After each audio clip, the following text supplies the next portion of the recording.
check, 1, 2. Curious about real estate? Yes! Then you've come to the right place. Get the knowledge you need, get over the fear, and get started. This is the Michael Quarles Real Estate Show with your host, Michael Quarles.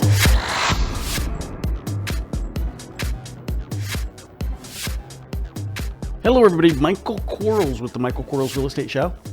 Today, I am going to do podcast 212, and it is going to cover Seller Question Script 2. Now, I talk a lot about Script 1, the first 4 questions we ask. Do you have a house you're hoping to sell? Is it listed with a real estate professional? What do you think an appraiser would appraise it for? And what's your walkaway money? Of course, I go into detail about those questions. But that's Script 1. So once the seller answers those questions correctly, and only correctly, will I go into Seller's Questionnaire Script 2. So up until they answer them correctly, I don't know where the house is. All I'm wanting to find out in Script 1 is, do they have a willingness to sell their house at least at 85 cents on the dollar or less, as it compares, or as that 85 cents compares to what they think the house is worth and what their walkaway money is plus the loan balance. So I don't go to Script 2 until they say, yep, I want to sell my $100,000 house for less than $85,000. So then at that point, I'm going to go to Script 2, and these are the questions on Script 2. So here we go. First question on Script 2, I think it's very, very, very, very, very, very important. And you can ask this all kinds of different ways. Now, we ask it, can you tell us the phone number you called? Because I'm tracking all of my mail. And they're going to, sometimes they're going to say, what? Don't you know your phone number? Well, we actually market all over the country, and it's important that we gather the information so we know where our marketing is performing for us. So how did you happen to hear about us? What phone number was on that marketing piece? And then in my system, in my CRM system, I know what piece is attached to which phone number. So a yellow letter or a zip letter, a postcard, a professional letter, a greeting card. I know all those are attached to various pieces of mail and phone numbers. So I can run a report. So I think it's important. First question we've got to ask them is, how'd you hear about us? Or what the phone number was, which is another way of asking them how they heard about us. Now, sometimes they're going to say Google. So that's not a phone number, right? Well, I called the 800 number. Well, if they call the 800 number, then it's Google. So it's important that we ask that question. We get it out of the way. We want to know. Besides that, I also want them to relive the reason they called me in the first place. There's a lot of value in recreating whatever that emotion was for them that made them pick up the phone. Maybe they thought about it yesterday and they just didn't get around to it. So yesterday they had this huge emotion about, I need to sell my house. This guy's piece looks great, or this guy's, message is great. I want to call him, and they just got around to it today. So I wanted them to bring back that thought process that was a positive thought process and the reason they called me. Second question, can you give me the address of the house you're hoping to sell? Now, again, we're going to go back to that hoping word. Now, and this time I'm asking them, can you give me the address of the house you're hoping to sell? I'm always going to spell the street back to them. And then I want the city and the zip code. So if they say it is 123 Apple Street, I'm going to say, is that APPLE? Or in a case where they, it's a word that you've never heard before, you can't spell it. So it's 123. Can you spell the street name for me? And then just get them to spell it for you. It's okay to ask the people these questions. Here's what we want to do, though. So we want to make sure when we do our property profile search and our CMAs and our little bit of due diligence that we have the right street. And just like all other kinds of words, the words can be spelled differently. And we want to make sure that we can find the right property when we're searching for it. Third question, is there a better phone number you can be reached at? Now, I'm calling them back. So I know one phone number, but is there a better one? And what I'm trying to get after is, if there's a cell phone, I want a cell phone. I'm putting my text marketing system so I can text them and follow up that way. But if there's a better phone number, I want as many phone numbers as there is that I can use to get a hold of them. Clarify what phone number this is for. Is this a work phone number? If they give you a better phone number, is there another one? Ask the question again. Is this the only other better phone number you have? Obtain the information that you need. Fourth question, what is your primary email address where I can email you an offer to purchase your house? Cool stuff. What's your primary email address where I can email you an offer to purchase your house? Now, I'm going to go out and see it most of the time, right? We're talking about knocking on doors. We're not talking about a virtual system here. We're talking about knocking on doors, but I still want their email address because I want to start putting them in my CRM, which is going to send them 29 emails, unless I buy their house, 29 emails and following up with them on purpose. So getting that primary email address is pretty important. Fifth question. Well, sellers, thank you for calling me to buy your house, an embedded command. Thank you for calling me to buy your house. I want them to know that's what our intention is to buy their house. Sixth question. What time today would be better for me to come out and buy your house? Would 2 o'clock or 4 o'clock be better? Terrific. 4 o'clock would be better. Outstanding. I'm giving them an alternate choice, so I'm picking the times. 2, 10, and 4. Those are the 3 times. Which one of those 3 do you want? Alternate choice, just like we had all the time when we were growing up. And then another embedded command, buy your house. Follow all these responses up, by the way, with positive and negative reinforcements. I'd like to have 2 o'clock today. 2 o'clock today? Terrific. I want you to let them know right then and right there, right on the phone, that they've just done something perfect. Good, great, outstanding. And if you need help so that you don't use the same word over and over and over and over again, create a little cheat sheet. Have some positive reinforcement. So outstanding, terrific, wonderful, great, awesome. And every time you use it, just cross it off so you don't use it again. Same thing with bad, negative reinforcements. Ouch, really? Oh my. Huh. You're kidding, right? So just have some negative ones. So you don't repeat, because it's awkward to repeat the same thing over and over and over again. And I know you guys listen to me and you hear me doing it. So if it sounds awkward, I don't want you to sound that awkward as well. Question number 7.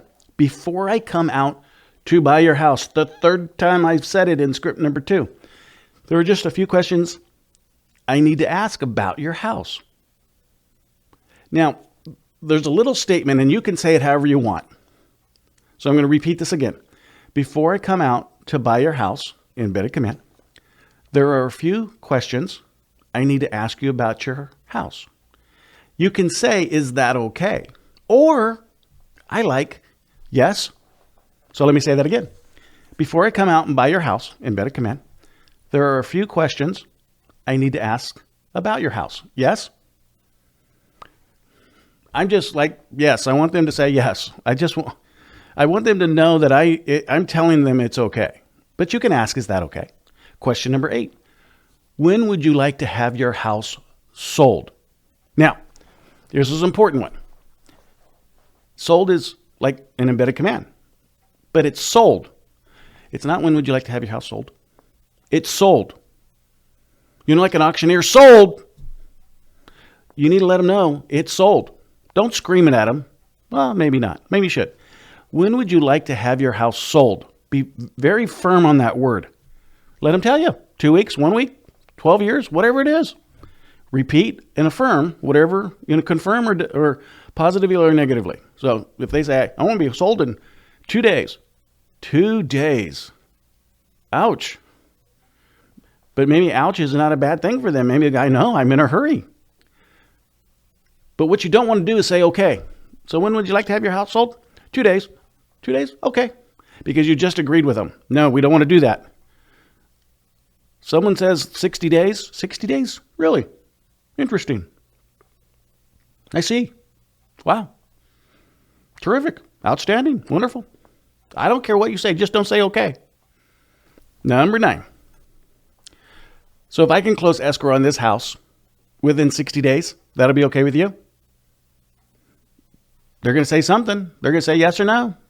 Because they just told you when they wanted it sold. So now I'm just reinforcing it. So if I can close escrow, and if you don't have escrow in your state, so if I can close the closing on your house in 60 days, will that be okay? Yes. Terrific. Outstanding. Yeah. Perfect. Not okay. Have you tried selling your house before? Oh, I want them to relive that negative. Yeah, we have been. Had it on the market for 6 years, hasn't sold, haven't had any offers on it. You've had it on the market for 6 years, haven't had any offers on it. Oh my goodness. I just want them to relive that negative emotion. Besides that, I want them to know. Sometimes they'll say, it's got on the market right now. You have it on the market right now. Interesting. Now, we asked them on question number 2 in the seller script number 1 if it was listed with a real estate professional. If they didn't offer up that they had it on the market as a FSBO, maybe they will now. Number 11. What do you think stopped it from selling? So 11 only applies if they've had it on the market before. No, this is the first time selling it. So what did you think stopped it from selling? Wouldn't make sense. So if they said, I have never had it on the market, then go to 12.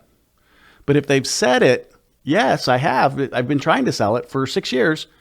You've been trying to sell it for 6 years. What do you think stopped it from selling? Now, I know the only thing that stops something from selling. Price, location, condition. Okay?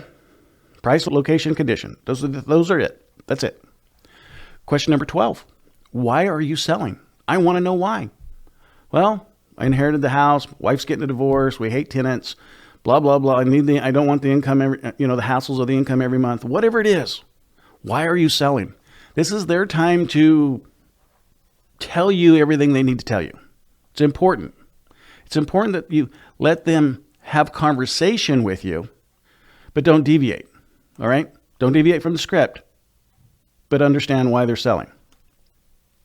If it's to buy a new house, like we're selling because we want to get a new house, I have to ask at that point, do you have to sell this house in order to buy your next one? No, don't need to. Because if I don't ask that question, then I can't get into the term conversation later. Because if they say, yeah, I have to sell this one to get the next one, wow, I know that I've just, the chances of getting terms are a bit, from seller financing terms are a little bit less now because they need the money. Question number 14. What's going to happen if it doesn't sell? Now, I don't know if you've noticed my tonality, but I'm excited in some of these questions. Not so excited now because I want them to really feel this one. What's going to happen if it doesn't sell? Say it in a way like, oh gosh, that was painful. And let them tell you, well, nothing's going to happen. Oh, we'll just keep it.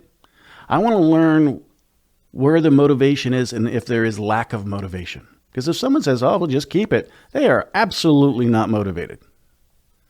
I want someone that says, man, my life is going to be in the worst shape it's ever been if I don't sell this house.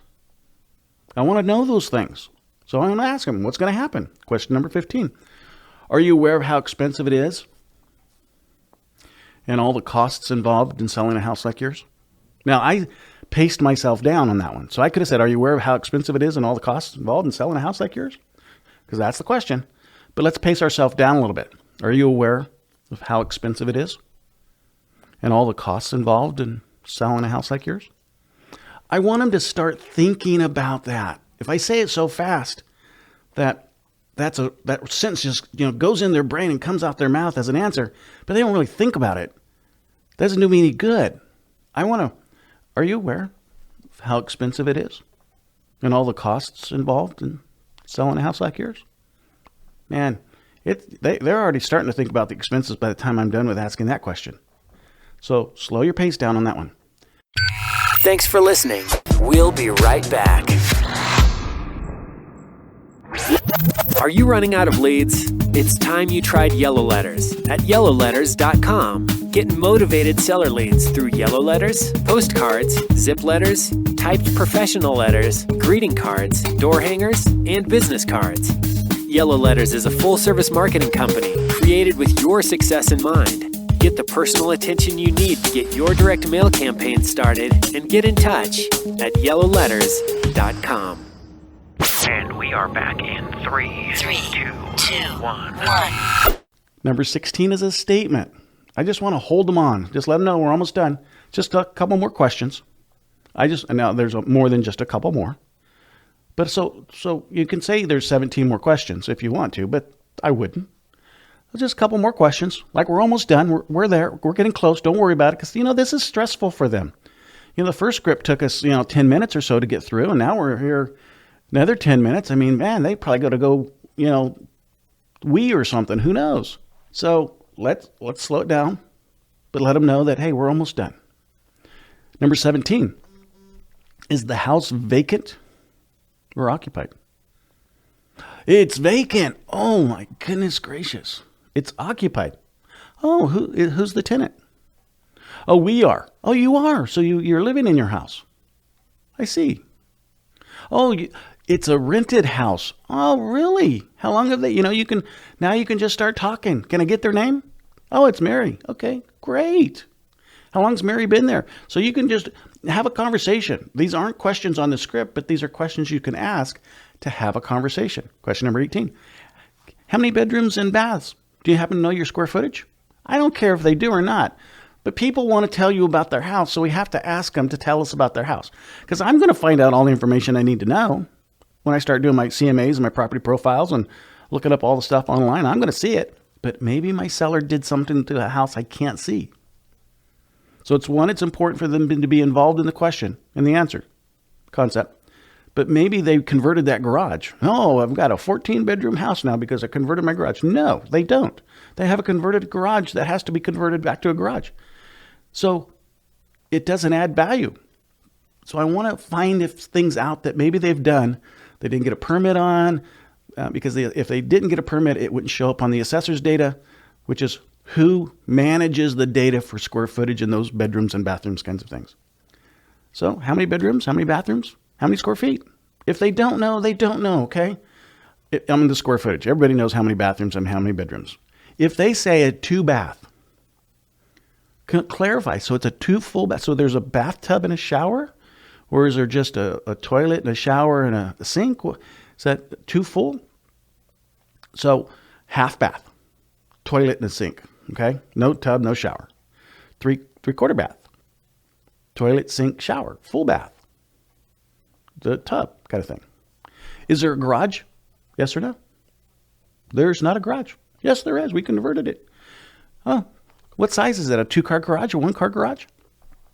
It's a 1-car garage. 1-car garage, really? Now, if someone says they have a 2-car garage, now I'll know when I pull up the property profile information if it's truly a 2-car garage, because it's going to give me the size of the garage. But if you get this sense of, well, maybe it's not a 2-car garage, I'm going to ask them a different question. Is there a garage? Yes. Oh, it's a 2-car, maybe a 2-car. Now, is that 2 full-size cars, or is those 2 little itty-bitty cars like you see nowadays? Oh, just those 2 small cars. So it's really a 1-car garage. It's an oversized 1-car. But some people think they can get 2 cars in that 1-car oversized garage. Let's just find out. And sometimes they'll start telling you negatives about the property in this kind of a conversation. So anytime they say, no, shoot, I wish it was a 2-car garage. Dang it. So then you just repeat it. So you wish it was a 2-car garage. Dang it. I understand why you're selling. Yeah, those things are tough. So anything they can give us ammunition to talk to them about it in a negative sense, we should take it. We should run with it. Question number 20. Earlier, I spoke about paying for all the repairs. What kind of repairs does it need? So remember, we buy as is, no repairs, blah, blah, blah. Earlier, I spoke about paying for all of the repairs. What kind of repairs does it need? Now, you can add something in there if you like. Like earlier, I spoke about paying all the repairs. What repairs will I have to do? You can do that if you like. And if someone says, no, it's pristine, doesn't need anything. Well, BS to that. Because I have a pristine house, but there's still repairs that needs to be done. Okay? Everybody, no matter how great the house is, there's still something. So if someone says, no, doesn't need anything. No, beautiful house. Beautiful house. Really? So how long have you, it's not on the script, so I'm going to go deviate off the script based upon their answer. So how long have you owned the house? Oh, we bought it in 1947. And you bought it in 1947. That's cool. Have you done any of the modernization or anything like? Yeah, we upgraded the kitchen and blah, blah, blah, blah. Oh, you've upgraded the kitchen and you've done the annual certifications on all the appliances and the roof and the termite reports and all that? No, we haven't. Oh, you haven't. Ouch. So I know I can figure out a way to get them to say it doesn't need repairs. I just having a conversation with them. I want them to say it needs repairs. And then I want to say or ask question number 21, what amount should I assume I will have to pay in repairs? What amount? How much will that cost me? Oh, it won't cost you but $500. Fix the roof, replace the water heater, replace, carpet, all that kind of stuff. People are so like ridiculously low on what they think repair costs will be because they've been, they went to Home Depot and they saw something that was like on sale, 30% off, but they didn't put, it's normally not on sale. It doesn't even fit their house. Someone has to install it. Someone has to pick it up. All that stuff that goes along with actual repair costs. But they're just going to throw out a low number. I'm always going to assume at least $5,000. Always going to assume $5,000 in work repair, no matter what they say to this question. Always going to do it. Question number 22, is there a mortgage on the house? There's not. It's free and clear. What's the balance? Oh, there is. What's the balance? Is there a first, second, and a third? Oh, if there's just a first, terrific. Do you know that interest rate? It's not on the questionnaire, but if someone's willing to give me that information, I have to ask them because if it's a good interest rate and a high balance, I may just want to do subject to so I don't have to put any money out of pocket kind of stuff. But if it's a high interest rate, subject to doesn't look as good on a high interest rate loan. So got to ask them. Question number 23.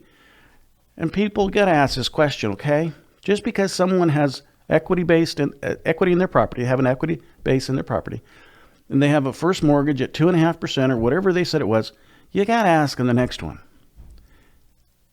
If there is a mortgage, are you in foreclosure? You have to ask them the foreclosure question, especially in some states. You have to do things different ways if it's in foreclosure. And if you don't ask them, you don't know. We're not doing a prelim on the house before we buy it. We're doing the prelim on the house after we buy it. So if there's a mortgage on the house, we have to ask them if they're in foreclosure. So if are you in foreclosure? And they say, yes, you are. Is that a notice of default or trustee sale or list pendings? Oh, it's a trustee sale. Do you have a sell date? What's your arrearage amount? You got to know this stuff, guys and gals. I know sometimes it's sensitive information and it feels like awkward to ask someone these things, but you have to be able to ask them. They want to give it to you. They want to sell your house, their house to you. It is their job to be forthcoming and willing to give you this information. If they want your money, they have to give you the information. If they say, I'm not going to answer that question, say thank you. When you decide to answer the question, call me back. Because if they say they don't want to give it to you, they're not motivated. No matter what they said before. If they're going to start hiding something, there's something that you'll be able to uncover later that will cause you not to want to buy the house. So let's stop it right now. Go buy someone else's house. 25. It says it's the last question. It's not the last question. One last question. When I come out, it is important that all the decision makers are there. So I can come to an agreement to buy your house. Another embedded command. Will all the decision makers be there for the appointment? If they say, no, my wife works, or no, my husband works, or no, my brother's in Florida, and if they're out of state people, can we have them on the phone with us when I'm there to buy your house? Yes. Okay, great. If they're in-state people, in-city people, but they're at work, reschedule it for the time that they can both be there because you don't want to go out without all the decision makers there. And then they're going to say, well, she doesn't get home until 6:30 at night. And again, our appointment times are 10, 2, and 4. Well, here's the deal. If someone is motivated, they will take off work. There's not a single employee of mine, people that I'm fortunate enough to work with, if they needed something, if there was an emergency, if they were highly motivated and they needed to go do something, that they couldn't come to me and say, hey, Mike, can I take off a half a day tomorrow? Absolutely. So I know that they can do that if they're motivated. But if they're not motivated, they're telling us hey, I'm not going to go to your program in the way and fit myself within it. You have to fit within my non-motivated program. No. So if they're not motivated, they're not motivated. They have to be there for you. Question number 26. See, it's not the last question. Is there anything you need me to bring besides my checkbook when I come out to buy your house? I said it again, buy your house. Man, you hear all kinds of answers to this question. But what I'm telling them is, hey, I'm coming out with my checkbook. Now, I am not going to write a check at the house for the house. I'm just bringing my checkbook. I'm letting them know I'm coming out to buy their house. Some people said, yeah, you want to bring pizza and beer? Absolutely. What kind of pizza and beer do you want? Oli's and a pepperoni and cheese? I don't have a problem with that at all. Man, I'll stop by, get Domino's and a six-pack of Oli's, and we'll just have a fun time buying their house. Doesn't matter. But I'm letting them know that I'm coming out there prepared to buy. Next question. If you could do me a favor and locate the deed, however, if you don't have it, I can have my title look it up after I buy your house. And also locate the last mortgage statement. I want them to start finding things for me, being prepared for me to be there. Because when they are, that's an indication that they are ready to sell the house. I don't care. And if they don't have it, they don't have it. But if they have it, like the first statement they're going to say is, well, I don't know where that is. That's fine. Once I buy your house, I'll have my title company look it up. Did you have a current mortgage statement, however? Yeah, we'll have that for you. I just want, because people get prepared to sell a house. I mean, you don't go and sell your house without knowing what your payoff is. So you've gotten your last mortgage statement to look at it. You went online to look at it. Somehow you know. But I want to get them involved and start giving me the stuff that tells me they're motivated. Next question or statement. So remember a couple times ago, I said it's the last one. It's not the last one. Just like I said, we're almost done. We weren't almost done. Question number 28. When I'm done with our call today, I'm going to email you an appointment confirmation. Please reply to that email so that I know I have the correct email address. And also please attach and send back to me pictures of the inside and the outside of your house. Most people have a camera phone. This is a pretty simple thing. Now, if they're an out-of-state absentee owner, maybe not so simple. Hey, do you have any pictures of your house? Ever? No, never have taken a picture of it. Well, you have to use your own judgment. You don't want to kill an appointment if you, in fact, have a highly motivated person who can't get you a picture. But let's face it, you can jump on Uber and talk to a driver and say, hey, I'm gonna give you, $15 to go over to this house and take some pictures of it. You can call a taxi cab and get pictures taken of a house. Everybody has a camera phone. Maybe not the inside of the house, but you can do a drive-by kind of stuff. So if you wanted pictures and they wanted to get you pictures, there's ways to do it. So, but again, you have to decide how important that is. Pictures to me are highly important because it reveals a couple things.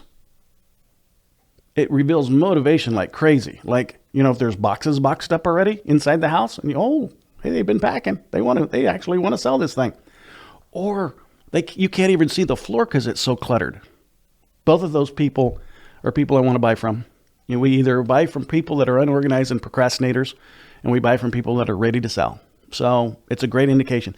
Sure, I'm going to see what the house looks like and what the kind of repairs it needs and blah, blah, blah. And sure, I'm going to see what the neighborhood looks like when they take those outside pictures and the curb appeal. But I'm truly looking for the motivation and the personality type of who I'm dealing with. And those pictures are gold. So everybody has a camera phone, And you asked for the email address earlier, so they better give you it because first you asked earlier so you can give them a contract. This time you're sending an appointment confirmation and asking them to reply with pictures. Pretty simple. Question number 29. Well, whoever it is, I look forward to buying your house at whatever time.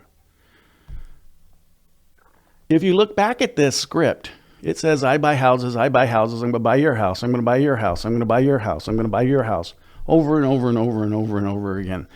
When they're done talking to me, they are not calling anybody else.